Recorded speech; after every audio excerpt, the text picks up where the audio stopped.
बाबा जी क्या किसे खूब लिखे है नी अगा हो के तुमी रंगा चुन्नी ते मेरे रांझे दे सारे रंग माए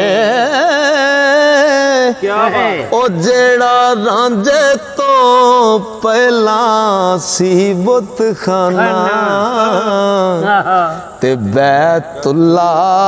लगे ओ चंग माए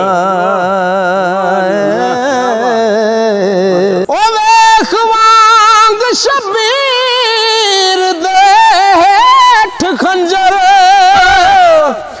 ओ सिख वेखण दा कोई टंग माए सोज ईसा दे वांग सलीब उते